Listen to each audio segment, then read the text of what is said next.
Bollywood heroine Nalini Jayawant 20వ శతాబ్దం మధ్యకాలంలో హిందీ చిత్రాల్లో ఒక ఊపు ఊపేసింది. ముంబైలో పుట్టిన నళిని తనకు 15 ఏళ్ల వయసులోనే అంటే 1941లో హీరోయిన్గా బాలీవుడ్లో అడుగుపెట్టింది. ఆ రోజుల్లో ఆమె నటించిన చిత్రాల్లో లెక్కలేని భారీ హిట్లు కొట్టాయి. పరిశ్రమకు ఆమె చేసిన కృషి చాలా ఎక్కువగానే ఉన్నప్పటికీ ఆమె తన తరువాతి సంవత్సరాల్లో ఒంటరిగా జీవించి 84 సంవత్సరాల వయసులో 2010లో మరణించింది. ఆమె మరణం చాలా విషాదంతో కూడుకుని ఉంది. 1950వ దశకంలో ఫిలింఫేర్ నిర్వహించిన ఒక పోల్లో అత్యంత అందమైన మహిళగా ఆమె ఎంపికయ్యింది. దిలీప్ కుమార్ వంటి స్టార్ హీరో కూడా తనతో పాటుగా కలిసి పనిచేసిన వారిలో గొప్ప నటి నళిని జయవంత్ అని ప్రశంసించారు.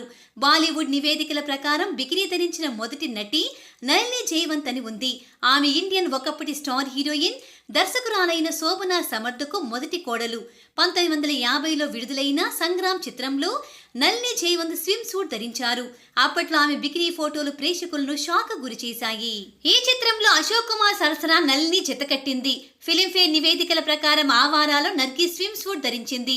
ఆ తర్వాత శోభనా సమర్థ్ కుమార్తె అయిన నూతన్ కూడా ఢిల్లీ కా దగ్ చిత్రంలో స్విమ్ సూట్ ను ధరించి మెప్పించారు. ఆ ఒక్క సినిమాతో నూతన్ కి కూడా భారీ అవకాశాలు వచ్చాయి. అలా నూతన్, నళిని జయవంత్ ఒకే కుటుంబం నుంచి ఇద్దరు బాలీవుడ్ నే ఏలేశారు. నూతన్ సోదరైన తనూజ కూతురే Bollywood star heroine Kajol. Nalini Jaywant December 22, 2010న 84 ఏళ్ల వయసులో ముంబైలోని చెంబూర్ వద్ద ఉన్న యూనియన్ పార్క్ లోని తన బంగ్లాలో 60 ఏళ్లుగా జీవించి కన్నుమూశారు. ఆమె మరణించిన 3 రోజుల తర్వాత ఆమె మరణించినట్లు గుర్తించారు.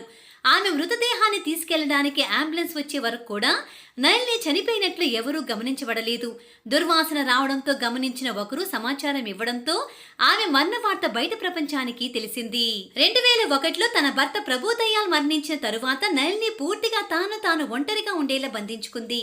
అలా 9 ఏళ్ల పాటు జీవించి దారుణమైన స్థితిలో కన్నుమూసింది. ఆమెకు పిల్లలు లేరు. వృద్ధాప్యంలో బంధువులు కూడా ఆమె వద్దకు ఎవరూ రాకపోవడంతో ఒక అనాథలా తన జీవితాన్ని ముగించింది. 1941 నుంచి 1983 వరకు సుమారు 80కి పైగా చిత్రాల్లో నటించిన నళినికి 2005లో దాదాసాహెబ్ ఫాల్కే అకాడమీ జీవితకాల సాఫల్య పురస్కారం దక్కింది.